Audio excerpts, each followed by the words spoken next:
Hey guys, welcome back. Today we're taking a look at the Intermountain AC-11 4882 cab forward. I know it says AC-12 on the box top, but there are so many different variations of this cab forward that they've broken it out and covered several different variations. We'll be taking a look at today's variation, the AC-11, and if you guys want, let me know and maybe we can look at some other ones. These are the flyers that come inside. Like cab forward jackets, and then an operator's manual.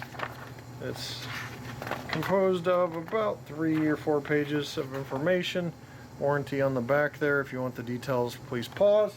You can read it, especially if you blow up to 1080p HD, which is what I recorded. You can take a look at the model very closely, and we're going to try to go quickly here. There's some springs in the accessories, but I'm trying to get my video time down and do product demos. Here is the Locomotive and the tender. We'll get these out of the box and continue with the review next. Alright, this is the cab forward Locomotive. Very different, unconventional steam locomotive. The idea behind it was having the cab in front of the exhaust so the exhaust didn't blow back on the crew, didn't affect the cab. So here you have non-operational classification lights, headlight that works, horn up the front. You got the grill in the front here. You've got coupler cut levers and the metal coupler with the air lines going to run down the pilot there. You've got the 4 windows in the front, number boards, cab roof vent that does open and close. You've got detailed cab interior with gauges. 4252 on the sides legible. Everything under AC-11's legible. You've got the drive wheels, side rods, eccentric crank, all that nice plumbing along the side there. You've got the sand dome, boiler dome up top with the valves, grab irons here on this dome. You have the dual smokestack there in the front. You've got all this detail up front, including the deck, which swings. This is an articulated locomotive. The harness, the female end of the harness to connect to the tender, which I'll show you here in a minute. More of the same on the other side. Builder's plate up top there, whistle. So nice detail from what I can see so far. All right, we can zoom in on the tender a little more for detail because it's not as massive, but the male connections, you've got a valve handle there. You've got the actual crew entry handrails, multiple handrails up top. Got water hatches in the back, rivet detail, Southern Pacific lines on the side, capacity for the tender right there on the rear operating light, crew entry ladder, got another metal coupler cut lever, air hoses, and that is going to do it. There's toolboxes obviously installed up here, so nice detail on the tender as well. Alright, locomotive fires up when track power is applied. We're going to look at some functions. This ESU decoder.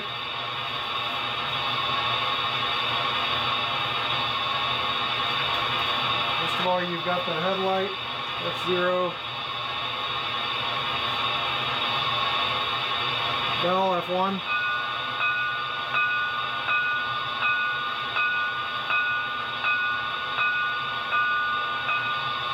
F2 whistle,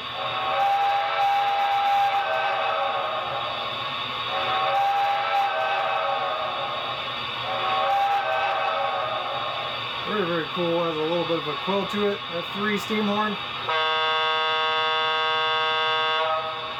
It'll stay on as long as you have F3, so if you just hit F3 and leave it, it'll leave it on. F4 short air horn. F5 coupler clank.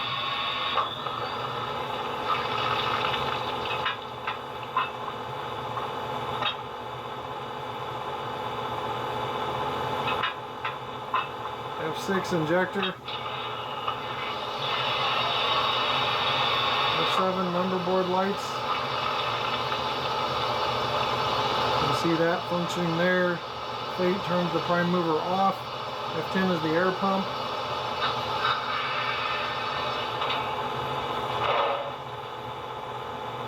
F15 18 is crossing. Fire for the top defender. Crossing communication. Have it crossing.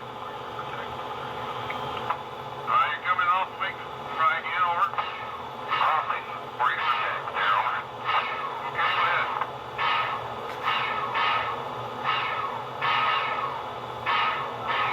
Alright, we're gonna go ahead and move this thing. One speed step.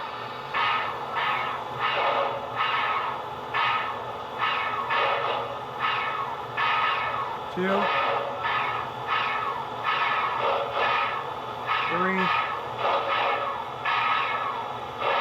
4, 5.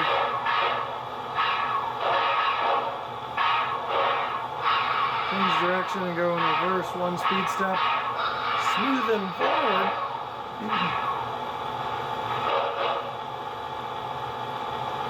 Let's smooth in reverse as well, one speed step. 2, 3, 4, and 5.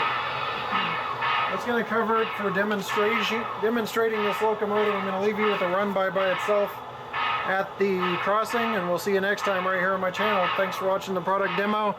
See you soon.